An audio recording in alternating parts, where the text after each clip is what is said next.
अगर आप कंफ्यूज हैं कि माइक्रो कौन सा होता है मैक्रो कौन सा होता है और फीचर्स तो आपने याद कर लिए, लेकिन आपको ये डाउट रहता है कि कौन सा वाला फीचर कौन से वाले में लिखना है, तो ये इमेज जो आपके सामने है और आज की क्लास आपके लिए है। थोड़ा ध्यान से देखिए, क्या लिखा हुआ है? माइक्रो। इधर क्या लिखा हुआ है?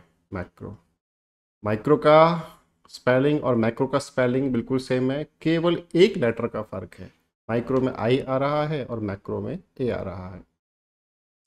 आई और ए का डिफरेंस है, और दूसरा डिफरेंस क्या है? इनके साइज का, जो मेन बात है यहाँ पर आज बताने की। माइक्रो का साइज छोटा है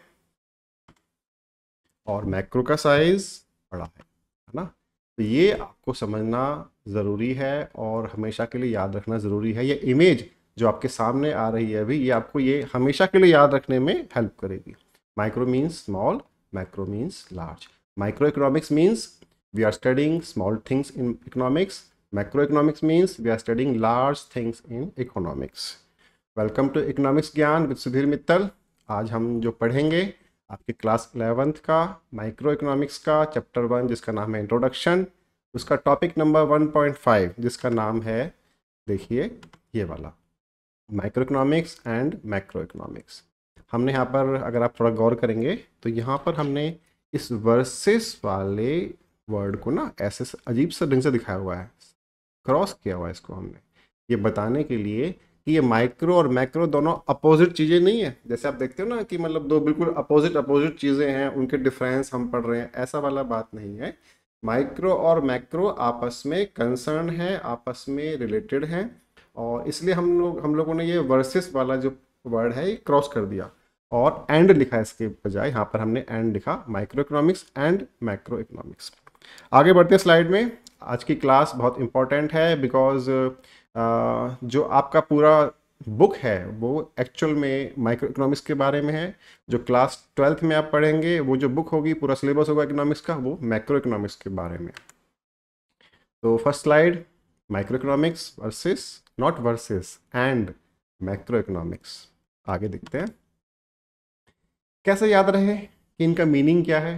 बहुत आसान है, दोनों ही वर्ड्स की स्पेलिंग्स बिल्कुल डिट्टो सिमिलर हैं। माइक्रो इकोनॉमिक्स और मैक्रो इकोनॉमिक्स दोनों वर्ड्स की स्पेलिंग बिल्कुल सिमिलर है, केवल एक एक लेटर का फ़र्क है। इस एक लेटर जो जो डिफरेंस मेकिंग लेटर है, केवल उसी वर्ड का हम मीनिंग समझ लें तो हमारा लाइफ बहुत आसान हो जाएगा। कैसे? यहाँ पर जो आई है, इस आई का मीनिंग क्या है? इंडिविजुअल। और ए का मतलब क्या है? ए का मतलब है एग्रीगेट। इंडिविजुअल हमेशा छोटा होता है साइज में, है ना? और एग्रीगेट का मीनिंग क्या होता है आपको वैसे तो पता होगा, जिनको नहीं पता है उनके लिए हम लोग यहाँ पर लिख देते हैं क्या? टोटल। एग्रीगेट का मीनिंग होता है टोटल। तो इंडिविजुअल एक सिंगल यूनिट, और एग्रीगेट सारी यूनिट्स को मिलाकर जो बना वो एग्रीगेट। लेकिन केवल इतना जानना काफ़ी नहीं है, इसके आगे भी हमें जानना ज़रूरी है, क्योंकि इसे ऐसे जज करेंगे तो हम बार बार कंफ्यूज होते रहेंगे। इसके आगे देखते हैं और ज़्यादा क्लैरिटी आएगी हमारे को। वेयर फ्रॉम द वर्ड्स केम, ये माइक्रो इकोनॉमिक्स और मैक्रो इकोनॉमिक्स जो वर्ड आए, तो ये वर्ड कहाँ से आए ये हम देखते हैं। Micro word has been derived from the Greek word micros. Greek language है, इटली में बोली जाती है, और माइक्रोस वर्ड जो वर्ड है वहाँ पर इसका सबसे पहले यूज़ हुआ माइक्रोस, और उस माइक्रोस वर्ड से इंग्लिश में माइक्रो वर्ड आया। ठीक है, और देखते हैं उसी लैंग्वेज में, ग्रीक लैंग्वेज में एक और वर्ड उन्होंने फर्स्ट टाइम यूज़ किया, मैक्रोस, जिसका मीनिंग वहाँ पर था लार्ज। वही वर्ड इंग्लिश में कन्वर्ट होकर के मैक्रो बन गया, MACR। बहुत आसान है याद करना ये भी। आपको खाली सी की जगह के लगाना है दोनों में, माइक्रो में और मैक्रो में सी के प्लेस पर आपको के प्लेस कर देना है। करेक्ट। आगे देखते हैं combined view of microeconomics and macroeconomics. इन दोनों का ये जो स्लाइड है ना, ये ज़बरदस्त स्लाइड है। आज इस स्लाइड के आप ध्यान से पढ़ेंगे तो आपका मतलब ना इतना ज़्यादा इसमें एक्सपर्टीज हो जाएगी कि आप मतलब you will be thankful to me कि इस ढंग से ऐसा पढ़ाया कि फिर हम कभी कंफ्यूज नहीं होंगे इस टॉपिक पे कि माइक्रो इकोनॉमिक्स में क्या आता है और मैक्रो इकोनॉमिक्स में क्या आता है। देखिए, थोड़ा कलर याद कर लेते हैं। अब जो आने वाले जितनी चीज़ें होंगी इस स्लाइड पे, जो ऑरेंज कलर में है वो सब माइक्रो इकोनॉमिक्स के बारे में है, जो ये ब्लू कलर में है वो सब मैक्रो इकोनॉमिक्स के बारे में है। पहला, आप एक इंडिविजुअल पर्सन जो होता है वो माइक्रो इकोनॉमिक्स में पढ़ा जाता है। वो इंडिविजुअल पर्सन कोई भी हो सकता है, आप, मैं, आपके पेरेंट्स, कोई भी हो सकता है। एक जो बंदा है वो हम माइक्रो इकोनॉमिक्स में पढ़ते हैं। वो क्या कंज्यूम करता है, क्या प्रोड्यूस करता है, अगर करता है तो, और वो कितना कमाता है, कितना खर्चा करता है, ये सारी जो बातें आई वो सारी माइक्रो इकोनॉमिक्स में आई। तो एक इंडिविजुअल पर्सन खाएगा माइक्रो इकोनॉमिक्स में। दूसरा देखते हैं, योर फैमिली। आपकी जो फैमिली है उस फैमिली में कुछ लोग होंगे, है ना, 3 4 5 6 वट एवर, जो जितने भी लोग हैं फैमिली में, तो वो family as a whole, family as a whole भी माइक्रो इकोनॉमिक्स में ही पढ़ी जाएगी, ना कि मैक्रो में। तो आप और आपकी फैमिली, ये दो चीज़ें अब तक हमने पढ़ा जो माइक्रो इकोनॉमिक्स में ही पढ़ी जाती हैं। नेक्स्ट देखते हैं इसका point, where your parents work. जहाँ पर आपके पेरेंट्स काम करते हैं, किसी ऑफिस में, किसी शॉप में, किसी कंपनी में, तो वो कंपनी भी कैसे हम स्टडी करेंगे, उस कंपनी को भी हम लोग माइक्रो इकोनॉमिक्स में ही स्टडी करेंगे। हालांकि उस कंपनी में आप कहेंगे सर हाँ तो बहुत सारे लोग काम करते हैं, तो भी वो कंपनी माइक्रो इकोनॉमिक्स में स्टडी की जाती है। ऐसा आप समझ लें अच्छे से, मतलब यहाँ पे आर्ग्यूमेंट का या अपना लॉजिक लगाने का ज़रूरत नहीं है। जो इस स्लाइड में पढ़ाया जा रहा है आप उसको अच्छे से याद कर लें, वो ऐसे ही चलेगा पूरे 11th और 12th के सिलेबस में। तो आपको ये नहीं देखना कि नहीं सर वहाँ तो बहुत ज़्यादा लोग थे तो वहाँ पर तो मैक्रो होना चाहिए था, ऐसा नहीं है। जो यहाँ पढ़ाया जा रहा है आप उसको एग्जैक्टली वैसा ही याद रखोगे, तभी आप ठीक कर पाओगे। अदरवाइज आप बार बार गलतियाँ करोगे और फिर आपको मतलब अच्छे मार्क्स वगैरह नहीं मिलेंगे। तो आप, आपकी फैमिली, और जहाँ जिस कंपनी में, शॉप पर, जिस जिस फैक्ट्री में, जहाँ पर भी आपके पेरेंट्स काम करते हैं, वो भी जगह जो है पूरी माइक्रो में ही पढ़ी जाती है। नेक्स्ट, वो जो कंपनी है, जिस इंडस्ट्री में वो कंपनी फॉल करती है। हमारा पुराना वाला एग्जांपल चलता हुआ आ रहा है, जैसे कि हमने कहा मारुति सुजुकी में आपके लेट से पेरेंट्स काम करते हैं, फादर या मदर काम करते हैं, तो वो जो कंपनी है मारुति सुजुकी वो तो यहाँ फॉल करेगा, वेयर योर पेरेंट्स वर्क। लेकिन जिस इंडस्ट्री में वो कंपनी फॉल कर रही है, that means Maruti Suzuki automobile market या ऑटोमोबाइल इंडस्ट्री या ऑटोमोबाइल सेक्टर ऑफ इंडिया में काम कर रहा है ना वो कंपनी, तो वो पूरा जो इंडस्ट्री है, वो जो पूरा मार्केट है, वो जो पूरा ऑटोमोबाइल सेक्टर है, वो पूरा सेक्टर भी हम लोग माइक्रो इकोनॉमिक्स में ही पढ़ते हैं।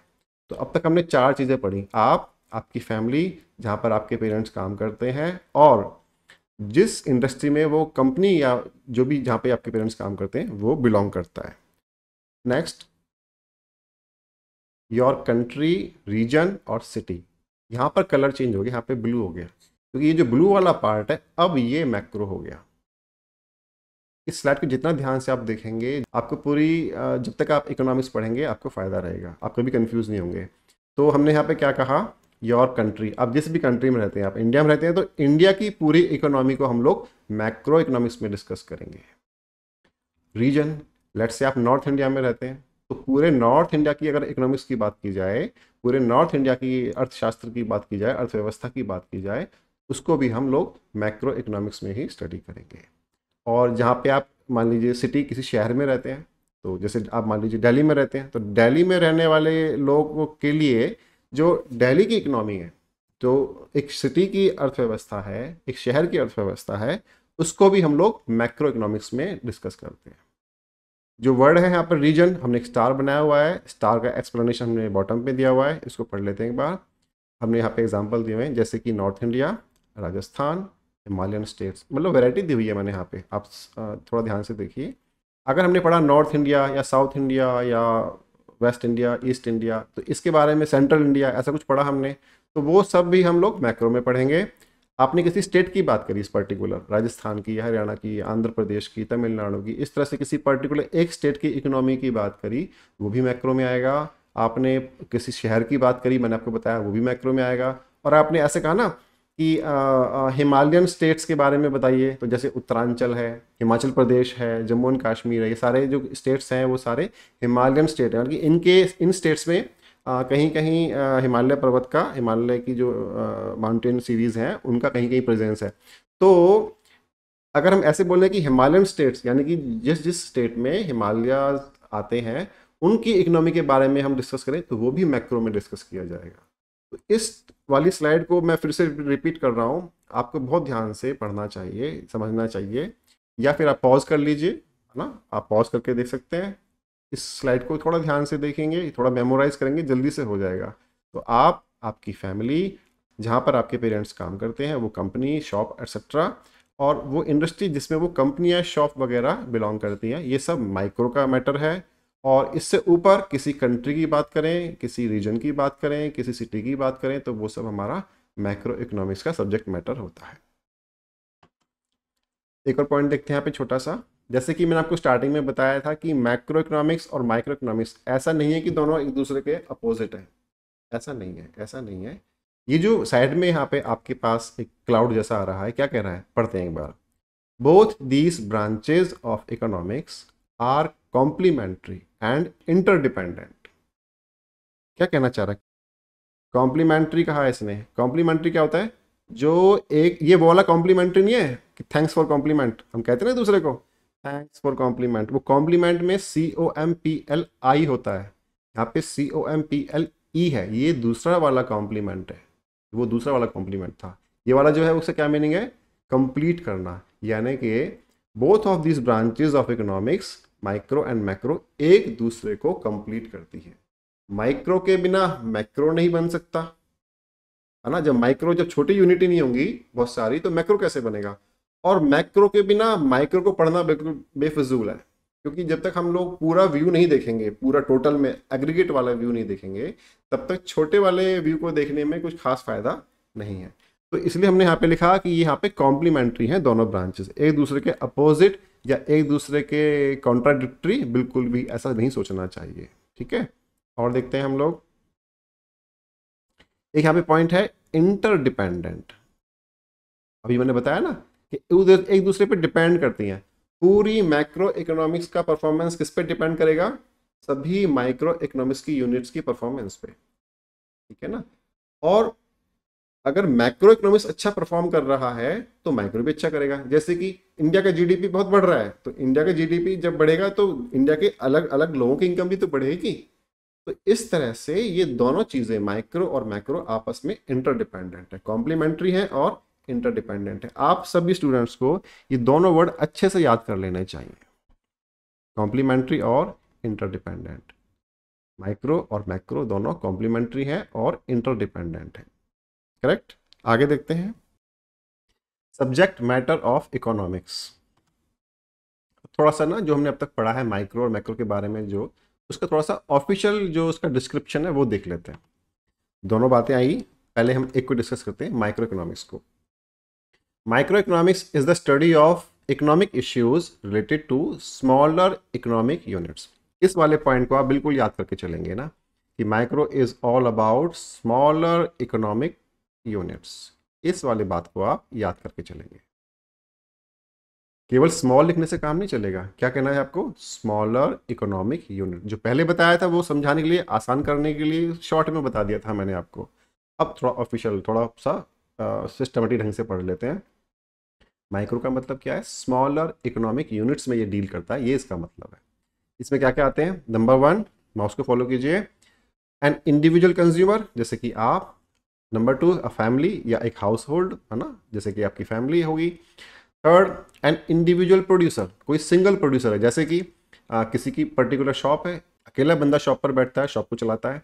या फिर एक फर्म, एक कोई कंपनी है, कोई बड़ी ऑर्गेनाइजेशन है जहाँ पे खूब सारे लोग काम करते हैं, तो वहाँ पे आपके पेरेंट्स भी काम करते हैं, तो वो जो फर्म है वो भी माइक्रो में आती है। और एक इंडिविजुअल इंडस्ट्री या मार्केट, जिस मार्केट को या इंडस्ट्री को वो कंपनी बिलोंग करती है, वो पूरी इंडस्ट्री भी माइक्रो में ही पड़ी जाती है। एग्जाम्पल सुन लीजिए इसका, जैसे अल्ट्राटेक नाम की कंपनी का एक सीमेंट आता है, तो वो जो कंपनी क्या हुई, उस कंपनी को हम कहाँ स्टडी करेंगे, माइक्रो इकोनॉमिक्स में। और पूरी इंडिया की हम अगर सीमेंट इंडस्ट्री की बात करें, तो वो पूरी इंडस्ट्री को भी हम माइक्रो इकोनॉमिक्स में ही पढ़ेंगे। तो आई होप कि ये वाला पॉइंट आपको बिल्कुल क्लियर हो गया होगा कि आपसे लेकर के कंपनी और कंपनी की इंडस्ट्री तक माइक्रो ही चलता है। Next, macro economics. Macro economics is the study of economic issues related to economy as a whole. किसी पूरी कंट्री या रीजन या किसी सिटी की इकोनॉमी को देखें, पूरी इकोनॉमी को, तो वो हम मैक्रो इकोनॉमिक्स में हैंडल करते हैं उसको। देखिए इकोनॉमी एज ए होल, उसमें सभी इंडिविजुअल्स आ गए, सभी फैमिलीज आ गई, सभी कंपनीज आ गई और सभी इंडस्ट्रीज आ गई। तो सबको मिला के देखा तो हम क्या कहेंगे कि हम लोग मैक्रो इकोनॉमिक्स पढ़ रहे हैं, अदरवाइज हम लोग माइक्रो पढ़ रहे हैं। तो आपकी क्लास 11th में मेजरली आप देखेंगे तो माइक्रो इकोनॉमिक्स का सिलेबस है सारा का सारा, लेकिन यहाँ पे मैक्रो का भी इंट्रोडक्शन है जो कि हम इस टॉपिक में हैंडल कर रहे हैं आज। और देखते हैं क्या लिखा हुआ साइड में, यहाँ पे देखिए हाउ टू मेमोराइज। इस बात को कैसे याद करें, फिर से बता रहा हूँ एक बार। माइक्रो इकोनॉमिक्स और मैक्रो इकोनॉमिक्स में केवल एक लेटर का फर्क है, आई और A. I stands for individual and A stands for aggregate. Individual का मतलब क्या है, स्मॉल यूनिट यानी कि सिंगल यूनिट, और ए का मतलब क्या है, एग्रीगेट। Aggregate means total. तो ये बात हमने कई बार रिपीट कर दी है, आपको याद रहेगी और आप कभी इसमें मिस्टेक नहीं करेंगे। नेक्स्ट स्लाइड पे देखते हैं क्या लिखा हुआ है। All we study in micro economics is about 3 things. बड़ा मजेदार पॉइंट है, जिसने ये पॉइंट समझ के याद कर लिया वो औरों से स्मार्ट कहलाएगा। क्यों? क्योंकि इतना कोई नहीं सोचता। सबको क्या दिखाई देता है कि इतनी मोटी बुक है माइक्रो इकोनॉमिक्स की, उसके अंदर इतने चैप्टर हैं, बस वो चैप्टर याद करने हमको, ऐसे सोचते हैं वो लोग। लेकिन ओवरव्यू क्या है पूरी बुक का, वो इस स्लाइड में लिखा हुआ है। देखिए आपकी पूरी माइक्रो इकोनॉमिक्स के सिलेबस में 3 बातें डिस्कस करते हैं। पहली बात क्या है, कंज्यूमर बिहेवियर। दूसरी बात क्या है, प्रोड्यूसर बिहेवियर। तीसरी बात क्या है, थ्योरी ऑफ प्राइस। अब 3 चीज़ें यहाँ पे, सारे के सारे चैप्टर्स आपके इन तीनों में आते हैं। पूरी बुक के सारे चैप्टर अगर आप ध्यान से देखोगे ना, चैप्टर के नाम लिखे हुए हैं, ये देखो ध्यान से। ये जो है ना, यूटिलिटी एनालिसिस, इंडिफरेंस कर्व, अगर आप थोड़ा मैच करने बैठोगे अपनी बुक लेकर के तो ये सारे चैप्टर्स के नाम है। देखो theory of demand, elasticity of demand, ये सारा कंज्यूमर के बारे में बात कर रहे हैं। तो ये सब माइक्रो में बात कर रहे हैं हम लोग, माइक्रो इकोनॉमिक्स में। सेकंड देखते हैं प्रोड्यूसर बिहेवियर में क्या डिस्कस कर रहे हैं हम लोग, प्रोडक्शन फंक्शन है ना, और रिटर्न्स टू ए फैक्टर। यहाँ पे रिटर्न्स टू ए स्केल भी होता है, आपके सिलेबस पे नहीं है, किसी किसी बोर्ड में है सिलेबस में। Third cost revenue. Fourth producer equilibrium. Fifth theory of supply. Six elasticity of supply. तो ये जो सारे टॉपिक हैं ये प्रोड्यूसर के पॉइंट ऑफ व्यू से हैं, इसलिए हम इसको क्या कह रहे हैं, प्रोड्यूसर बिहेवियर। तो कंज्यूमर बिहेवियर हो गया, प्रोड्यूसर बिहेवियर हो गया, और थ्योरी ऑफ प्राइस। आप कहोगे सर कंज्यूमर पढ़ लिया, प्रोड्यूसर पढ़ लिया, तो थ्योरी ऑफ प्राइस पढ़ने की क्या जरूरत है हमें? आपने तो भी बताया था, अभी तक आप बता रहे थे कि 2 ही बातें आती हैं, कंज्यूमर और प्रोड्यूसर, तो ये थ्योरी ऑफ प्राइस क्यों आ गया? देखिए कंज्यूमर हमेशा क्या चाहता है, कंज्यूमर चाहता है कि उसको सस्ता मिले, चीज़ें जितना ज़्यादा सस्ता होंगी वो अच्छा खुश रहेगा। और प्रोड्यूसर क्या चाहता है, प्रोड्यूसर की इच्छा होती है कि वो महंगे से महंगा बेचे। अब दोनों की जो एफर्ट है बिल्कुल अलग अलग डायरेक्शन में है। कंज्यूमर चाहता है प्राइस कम से कम हो, प्रोड्यूसर चाह रहा है कि प्राइस ज़्यादा से ज़्यादा हो। अब अगर ये अपने पे अड़ा रहे कंज्यूमर और प्रोड्यूसर अपने पे अड़ा रहे तो कभी भी सेल परचेज होगा? नहीं होगा। ये कह रहा है 100 रुपये का दो, वो कह रहा है 500 का दूंगा। अब ना ये कम कर रहा है ना वो बढ़ रहा है, तो कैसे काम चलेगा? तो ये थ्योरी ऑफ प्राइस में हम लोग ये डिस्कस करते हैं कि इन दोनों में की फिलॉसफी में, इन दोनों के बिहेवियर में कैसे चेंज होते हैं, ताकि वो चेंज होते होते होते कभी ऐसा होता है कि दोनों लेवल पे आते हैं और आपस में एक दूसरे को सेल या परचेज कर पाते हैं। तो ये वाला जो पॉइंट है हम लोग थ्योरी ऑफ प्राइस में पढ़ते हैं। आई होप कि आपको थोड़ा सा क्लैरिटी आ गई होगी इस बात की। तो केवल कंज्यूमर की बात करेंगे हम, अगर हम केवल कंज्यूमर की बात करेंगे तो कंप्लीट नहीं है हमारी स्टडीज़। केवल प्रोड्यूसर की बात करें तो कंप्लीट नहीं है। एक्चुअल में दोनों को ही स्टडी करना पड़ेगा कि किस प्राइस पे वो लोग आपस में ट्रांजेक्शन करने के लिए एग्री है। इसलिए हम लोग थ्योरी ऑफ प्राइस भी पढ़ते हैं। इसके अंदर जो आपके टॉपिक्स के नाम आते हैं, जो चैप्टर्स के नाम आते हैं आपके सिलेबस में, वही आते हैं। देखिए number 1 forms of market, number 2 market equilibrium. Clear? तो आज आपने क्या सीखा, एक खास बात यहाँ पे क्या सीखी आपने कि माइक्रो इकोनॉमिक्स में तो आपकी बुक में बहुत सारे चैप्टर हैं, वो सारे के सारे चैप्टर इन 3 में से किसी एक में फॉल करेंगे। आपकी जो स्टार्टिंग के चैप्टर्स हैं वो सारे के सारे कंज्यूमर बिहेवियर के बारे में, फिर जो आते हैं वो प्रोड्यूसर बिहेवियर के बारे में, और जो लास्ट के 2 चैप्टर हैं वो आपकी थ्योरी ऑफ प्राइस के बारे में। तो पूरी माइक्रो इकोनॉमिक्स के 3 सेक्शन है। Number 1 consumer behaviour, number 2 producer behaviour, number 3 theory of price. आगे देखते हैं, हमने इसी स्लाइड पे कुछ और भी बातें लिखी हुई हैं आपके लिए खास, देखिए क्या है। कभी कभी एक नंबर का क्वेश्चन आता है एग्जाम में कि जी आप बताइए कि फादर ऑफ इकोनॉमिक्स कौन है। ये फादर ऑफ इकोनॉमिक्स का मतलब क्या है कि सबसे पहले इकोनॉमिक्स की बात किसने करनी शुरू करी। तो आप क्या लिखेंगे, एडम स्मिथ। ये एक स्कॉटलैंड के फिलोसोफर थे जिन्होंने यूएस में बाद में रहने लगे थे। तो इन्होंने एक ऐसी बुक पब्लिश की थी जो बहुत फेमस हुई थी वर्ल्ड में, और वो आज भी पढ़ी जाती है। मतलब ये जो बातें मैं आपको बता रहा हूँ करीब करीब ईयर 1750 एंड ईयर 1800 के बीच की बातें हैं। तो तब वो बुक पब्लिश हुई थी, आज भी पढ़ी जाती है। बुक का नाम था वेल्थ ऑफ नेशंस, मुझे याद आ गया। तो ये बुक आज भी पढ़ी जाती है। तो फादर ऑफ इकोनॉमिक्स का क्वेश्चन आएगा तब क्या लिखोगे, एडम स्मिथ। अगर आपके पास क्वेश्चन आया कि आप बताइए कि फादर ऑफ माइक्रो इकोनॉमिक्स कौन थे जी, वो बताइए आप, ये भी आप एडम स्मिथ ही लिख के आएंगे। और कोई पूछे कि फादर ऑफ मैक्रो इकोनॉमिक्स कौन है, कि मैक्रो की बात सबसे पहले किसने करी, तो यहाँ पर आप जो है जे एम केन्स, है ना, जॉन मेनार्ड केन्स, इनका नाम आप लिख के आएंगे। तो माइक्रो इकोनॉमिक्स और इकोनॉमिक्स का आंसर दोनों का सेम है, और मैक्रो इकोनॉमिक्स का आंसर थोड़ा डिफरेंट है। तो अगर आए आप लिख के आएंगे इस तरह से। नेक्स्ट स्लाइड पे मूव करते हैं हम लोग।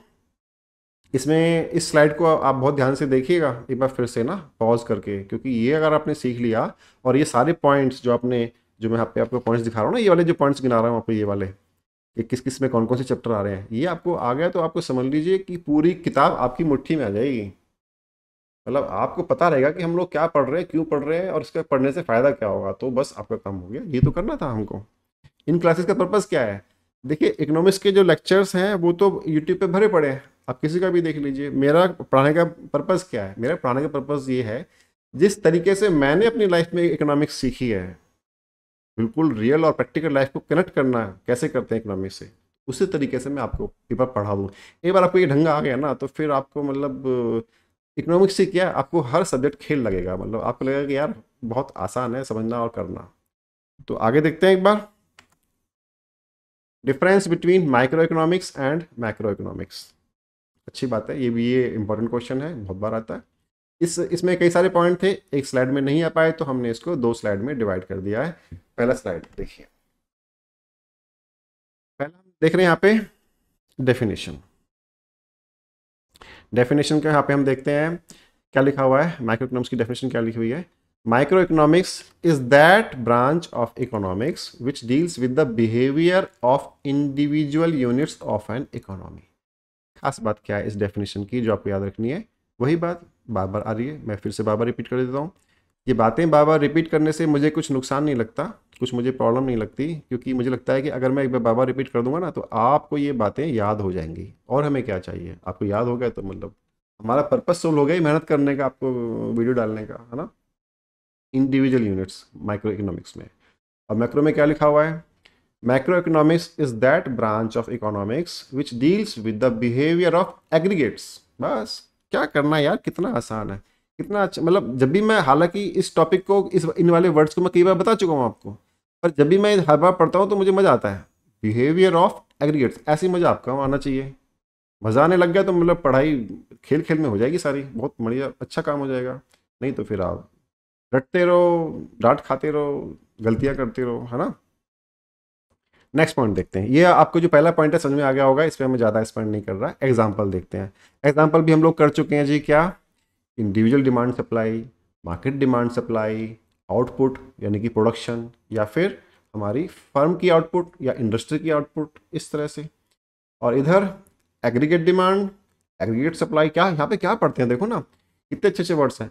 एग्रीगेट डिमांड, एग्रीगेट सप्लाई, केवल आप एक वर्ड को पकड़ लो, एग्रीगेट डिमांड क्या मतलब है, पूरे कंट्री में कितना डिमांड है, आपने कितना डिमांड किया वो माइक्रो में आएगा, आपकी फैमिली ने कितना डिमांड किया माइक्रो में आएगा, वो कंपनी जिसमें आपके पेरेंट्स काम करते हैं उस कंपनी ने कितना डिमांड किया वो भी माइक्रो में आएगा, और वो पूरी इंडस्ट्री जिसमें वो कंपनी बिलोंग करती है वो भी माइक्रो में आएगा। लेकिन पूरे कंट्री या पूरे रीजन या पूरे सिटी की डिमांड की बात करें तो वो एग्रीगेट डिमांड कहलाता है, यानी कि टोटल डिमांड, तो वो फिर मैक्रो में स्टडी करते हैं उसको। तो ऐसे ही एग्रीगेट सप्लाई हो गया। और इसमें जो और भी बातें डिस्कस करते हैं हम लोग मैक्रो में, क्या, नेशनल इनकम। आपने सुना होगा ना कभी ये वाला वर्ड, इंडिया की जीडीपी, कभी न्यूज़ में या न्यूज़पेपर में या आपने कभी टीवी पे देखा हो कि कुछ लोग बातें करते हैं इंडिया की जीडीपी के बारे में, तो जीडीपी और नेशनल इनकम एक ही बात है। नेशनल आउटपुट ये भी एक ही बात है, GDP, national income, national output बिल्कुल सेम बात है। इन्फ्लेशन, आप कहते हैं ना महंगाई बढ़ रही है, तो महंगाई की इंग्लिश क्या होती है? इन्फ्लेशन। हालांकि इंग्लिश का जो वर्ड है महंगाई के लिए वो डियरनेस होता है, इन्फ्लेशन नहीं होता। इन्फ्लेशन की हिंदी तो होती है मुद्रास्फीति, पर आपको समझाने के लिए, ईजी करने के लिए महंगाई को जनरली लोग इन्फ्लेशन बोल देते हैं। नेशनल एम्प्लॉयमेंट लेवल, पूरी कंट्री में एम्प्लॉयमेंट लेवल कितना है ना, बेरोजगारी फैल रही है कि लोगों को रोजगार मिल पा रहे हैं, ये बात डिस्कस करते हैं हम लोग मैक्रो में। फिस्कल और मॉनेटरी पॉलिसी, आपने देखा ना हर साल गवर्नमेंट ऑफ इंडिया का बजट आता है पार्लियामेंट में, फाइनेंस मिनिस्टर हर साल मेरे ख्याल से 1 फरवरी को आता है। तो फिस्कल या मॉनेटरी पॉलिसी का मतलब ये है जो टाइम टू टाइम गवर्नमेंट अपना बजट पेश करती है, या time to time reserve bank of India अपनी पॉलिसी को चेंजेस करता रहता है इकोनॉमी की हालात को देखते हुए। तो वो हम सारे जो टॉपिक्स हैं मैक्रो इकोनॉमिक्स में डील करते हैं। Third point, level. मेरे माउस को फॉलो कीजिए आप। लेवल क्या लिखा हुआ है? Micro at small level, macro at large level. बिल्कुल क्लियर है, आपको कई बार बातें बता चुके हैं हम ये वाली। अगला पॉइंट देखते हैं, डील्स विद। माइक्रो इकोनॉमिक्स किसको डील करता है? Deals with the behaviour of individual, family, farm, one particular industry. Deals, इधर क्या लिखा हुआ सामने? Deals with economy as a whole. ये पॉइंट कई बार आ चुका है, आपको याद हो चुका होगा अब तक। तो एक्चुअल में यहाँ पे हमने एक दो बार इन बातों को रिपीट, ऐसा लग रहा है कि रिपीट कर दिया है, कोई बात नहीं, आपको समझ में आना चाहिए, दैट इज आवर पर्पस। इस टॉपिक, इस जो हम डिफरेंस पढ़ रहे हैं माइक्रो और मैक्रो का, इसका सेकंड स्लाइड देखिए। Yes, objective. क्या ऑब्जेक्टिव है जी? पढ़ने का क्या फ़ायदा, मतलब हमारा पर्पस क्या है पढ़ने का? माइक्रो पढ़ने का फ़ायदा क्या है? To determine the price of a commodity. पूरी माइक्रो इकोनॉमिक्स को पढ़ने का जो एंड रिजल्ट होगा वो ये होगा कि हम किसी कमोडिटी का प्राइस को डिटरमाइन कर पाएंगे, वो कितने का बिकना चाहिए, कमोडिटी का भी और फैक्टर्स ऑफ प्रोडक्शन का भी। फैक्टर ऑफ प्रोडक्शन कौन से होते हैं? आपको शायद नहीं पता होगा ना। फैक्टर ऑफ प्रोडक्शन होते हैं इक्वल टू रिसोर्स। आप कुछ याद आया आपको? देखो देखो देखो, याद आ गया होगा अब तो। फैक्टर ऑफ प्रोडक्शन होते हैं रिसोर्सेज, जैसे कि लैंड, लेबर, कैपिटल और एंटरप्रेन्योर। ये चार ही होते हैं फैक्टर ऑफ प्रोडक्शन। इनको फैक्टर ऑफ प्रोडक्शन बोलो, इनको रिसोर्सेज बोलो, एक ही बात है। मैक्रो में क्या लिखा हुआ है? मैक्रो इकोनॉमिक क्यों पढ़ते हैं हम लोग? To determine the income and employment level in the economy. Country में इनकम यानी कि जीडीपी और कंट्री में एम्प्लॉयमेंट, कितना रोजगार होना चाहिए, ये सब को डिटरमाइन करने के लिए हम लोग मैक्रो इकोनॉमिक्स पढ़ाई करते हैं। अच्छा जी, और देखिए नेक्स्ट पॉइंट क्या है? एग्रीगेशन, मतलब टोटल करना किसी बात का, डिफरेंट डिफरेंट कंपोनेंट्स का टोटल करना। Limited degree of aggregation. Micro economics में क्या है? एक लिमिटेड डिग्री तक ही हम लोग टोटलिंग करते हैं, वहाँ पे एग्रीगेशन करते हैं। जैसे कि आपके सारे कंजम्पशन का कर लिया, या आपकी फैमिली के कंजम्पशन का कर लिया, या फिर हमने जिस कंपनी में आपके पेरेंट्स काम करते हैं उस कंपनी के एक्सपेंसेस का, इनकम का, कंजम्पशन का, प्रोडक्शन का, इस तरह से उनका हमने मेजरमेंट कर लिया। तो एक लिमिटेड डिग्री तक का ही, लेवल तक का ही हम लोग वहाँ पर एग्रीगेशन करते हैं। जबकि मैक्रो इकोनॉमिक्स में बहुत लार्ज डिग्री का एग्रीगेशन होता है। क्यों? पूरे कंट्री का करना पड़ता है ना, या पूरे रीजन का, या पूरी एक सिटी का करना पड़ता है, तो वहाँ पे एग्रीगेशन का डिग्री बहुत बड़ा होता है। तो क्या लिखा हुआ हमने यहाँ पे? Greater degree of aggregation, that is aggregate demand और aggregate supply for the entire country. यहाँ पे हमने रीजन और सिटी नहीं लिखा, कोई बात नहीं, पर यहाँ पे आप समझ लीजिए, यहाँ पे भी कंट्री, रीजन और सिटी होगा, वहाँ पे मैक्रो ही चलेगा। नेक्स्ट पॉइंट पे आते हैं, equilibrium. Here partial equilibrium is studied. यहाँ पे जो हम लोग इक्विलिब्रियम स्टडी करते हैं वो पार्शियल करते हैं। पार्शियल मतलब कंप्लीट नहीं करते, उसका एक हिस्सा करते हैं केवल। ऐसा में कुछ नहीं आया, फिर से सुनिए। माइक्रो इकोनॉमिक्स में हम लोग हमेशा छोटे यूनिट को डिस्कस करते हैं ना, तो छोटी यूनिट कहाँ पर अपना इक्विलिब्रियम सेट करती है? सबसे पहले तो आप समझिए कि इक्विलिब्रियम क्या होता है। इक्विलिब्रियम होता है वो पॉइंट जिस पर कंज्यूमर और प्रोड्यूसर आपस में एग्री करते हैं। मैंने आपको बताया था ना ऐसे करके, ये कह रहा है 100 रुपये की खरीदना है, ये कह रहा है मैं तो 500 की बेचूंगा, तो अभी एग्रीमेंट तो हुआ नहीं, इक्विलिब्रियम तो हुआ नहीं आपस में। तो अब हम माइक्रो इकोनॉमिक्स में स्टडी करेंगे कि ये लोग कैसे अपना अपना प्राइस या बिहेवियर चेंजेस करेंगे ताकि ये एक लेवल पे आ जाए, और वो लेवल एक दूसरे को एग्री हो। तो यहाँ पे हमने जो डिस्कस किया, एक कंज्यूमर का और एक प्रोड्यूसर का किया, करेक्ट। तो इसलिए ये क्या है, पार्शियल। हम पूरी इकोनॉमी की बात नहीं कर रहे, पूरी कंट्री का, पूरे रीजन का या पूरी सिटी की इकोनॉमी की बात नहीं कर रहे, हम केवल एक कंज्यूमर और एक प्रोड्यूसर का बात कर रहे हैं, या एक फैमिली या एक कंपनी की बात कर रहे हैं। तो ये जो हम डिस्कस कर रहे हैं यहाँ पे कि किस पॉइंट पे वो आपस में एग्री होंगे, वो पार्शियल है। वो पूरी कंट्री के डिसीजन को रिप्रेजेंट नहीं करता है, केवल अपनी तक ही सीमित है, इसलिए वो क्या है, पार्शियल है। और जबकि मैक्रो इकोनॉमिक्स में हम लोग डिस्कस करते हैं कि पूरी कंट्री में जनरल प्राइस लेवल क्या है और उस प्राइस लेवल पे कितना टोटल कंजम्पशन है, कुल कितना टोटल प्रोडक्शन है, इस तरह से।